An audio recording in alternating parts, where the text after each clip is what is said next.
आदल्या दिवशी ठरल्याप्रमाणे सकाळीच आम्ही बीचवर गेलो. थोडंफार थंड पाण्याचा आनंद घेतला. तिथे खेळलो, गेम्स वगैरे खेळलो आणि तिथून वापस आलो. वापस आल्यावर आम्ही आमचे चेकआउट केलं. सर्व आवरचिवर करून ठरलेल्या निवासस्थानीच आम्ही ब्रेकफास्ट करून समोर निघालो. वाटेत आम्हाला एक दांडा समुद्राचा बोर्ड दिसलं. त्या दांडा समुद्राच्या बोर्डकडे आम्ही आमची गाडी वळवली आणि पाहतो तर काय असा निसर्गरम्य तो बीच होता. टोटली व्हाईट सँड होती आणि बघायला असा आनंद भेटेल म्हणून तिथेच आम्ही थोड्या वेळ थांबून फोटोज वगैरे काढले आणि विचार केला की कधीतरी यायचं राहिलं तर वन डे ट्रिप आम्ही इथे प्लॅन करू. आम्ही लवकरच आमची जर्नी पुन्हा सुरुवात केली कारण आम्हाला आमच्या किल्ल्याकडे पोहोचायचं होतं. किल्ल्याला जायला तरी आम्हाला 1-1.5 तास लागणार होते. वाटेत असे छोटे मोठे गाव भरपूर लागलेत.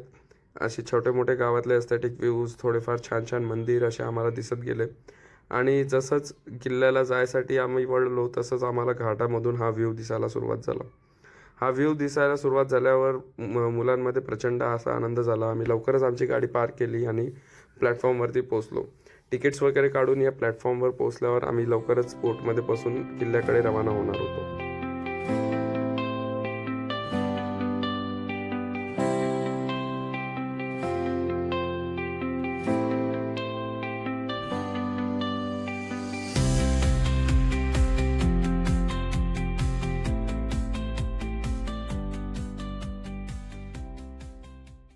तर मित्रांनो, या जेट्टीमध्ये बसून आम्हाला किल्ल्याकडे जायचं होतं. सो सर्व लोक लाईनीने जहाजामध्ये चढले आणि सर्वांना सर्वात आधी लाईफ जॅकेट देण्यात आलं. हे आमच्या बोटवरचे गाईड होते ज्यांनी आम्हाला किल्ल्याबद्दल संपूर्ण माहिती दिली की किल्ला कसा घुमायचा, कुठे घुमायचा, नेमकं काय काय गोष्टी आहेत बघण्यासारख्या.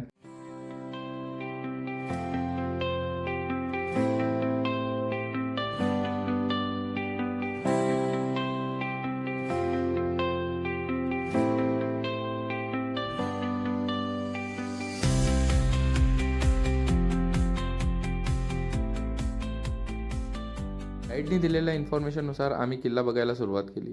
सगळ्यात आधी आम्ही 3ऱ्या नंबरची सगळ्यात मोठी तोफ बघितली, ज्या तोफीचं नाव आहे कलाल बांगडी. सोबतच आम्ही 2 गोड्या पाण्याचे साठेसुद्धा बघितले आणि 22 वॉच टॉवर. हे सर्व बघताना आम्ही किल्ल्याचा सगळ्यात टॉप व्ह्यू बघितला, जिथून चारही बाजूनी समुद्रकिनारा दिसू शकत होता. आणि हे सर्व बघताना आम्ही भुयाराच्या शोधात निघालेलो होतो.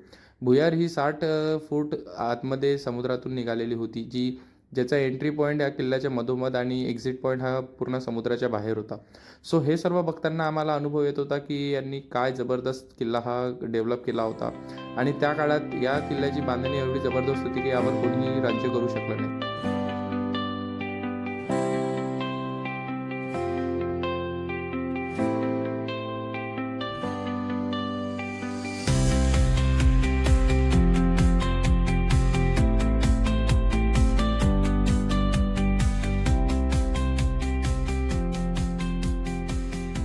वीकेंड ट्रिपचा हा आमचा दुसरा दिवस होता आणि किल्ला मुरुड जंजिरा निपटवून आम्हाला अराऊंड 1 वाजला होता. सो सर्वांना भुका लागल्याच होत्या, त्यामुळे आम्ही लवकर किल्ला निपटवून पटकनच जेवायच्या शोधात आम्ही किल्ल्याच्या बाहेर पडलो. किल्ल्याच्या बाहेर पडल्यावरच सर्वात आधी आम्ही नारळ पाणी वगैरे पिलो, ज्याने आमची भूक शांत झाली आणि त्यानंतर आम्हाला कोर्लाई फोर्टकडे जायचं होतं. सो त्यामुळे रस्त्यात आम्ही थोडं जेवण वगैरे निपटवून आणि किल्ल्याच्या गोष्टीचा आनंद घेत, सर्वांना आपल्या गोष्टी शेअर करत आम्ही आमचा प्रवास समोर ढकलला. सो आता आपण भेटूया कोर्लाई फोर्टजवळ, बघूया आपण नेमकं काय केलं तिकडे.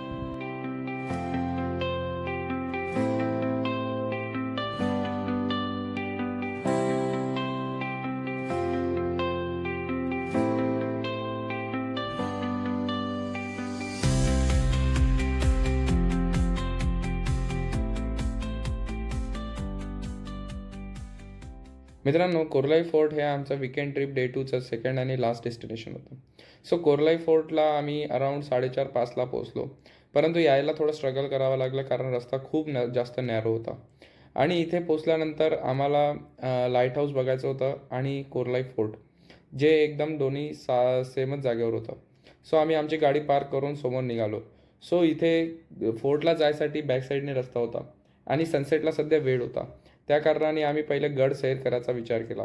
गड सैर करायसाठी आमच्या टीम मेंबरमधले फक्त 3च जण आम्ही जाणार होतो, ते म्हणजे मृणाली, मी आणि माझा मित्र अक्षय. आणि ट्रिपमध्ये गड असल्यावर तो सैर करायचा म्हटल्यावर एक वेगळाच आनंद भेटतो. सो गड सैर करताना आम्हाला एक गाणं आठवत होतं, ते गाणं म्हणजे बघा,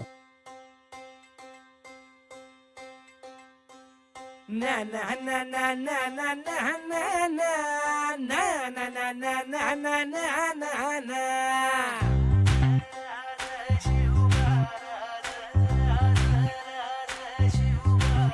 आम्ही गड्या डोंगरच राहणार चाकर शिवबाच होणार आम्ही गड्या डोंगरच राहणार चाकर शिवबाच होणार आम्ही गड्या डोंगरच राहणार चाकर शिवबाच होणार आम्ही गड्या डोंगरच राहणार चाकर शिवबाच होणार निशान भगवे भूवर फडके शत्रूचे मग काळीच धडके निशान भगवे भूवर फडके शत्रूचे मग काळीच निशान भगवे भूवर फडके शत्रूचे मग काळीच धडके मावळे आम्हीच लढणार मावळे आम्हीच लढणार चाकर शिवबाच होणार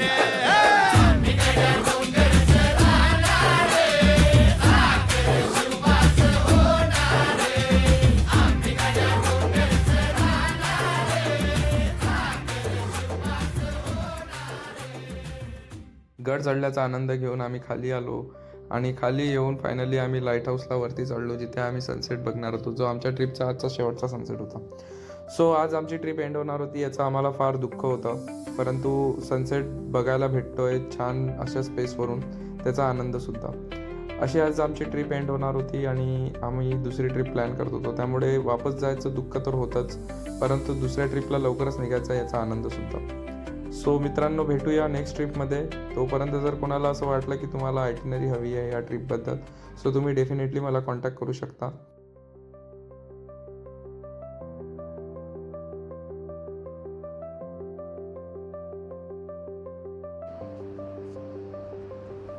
Guys, we have officially finished our trip. Bye. Bye. Bye. Good night.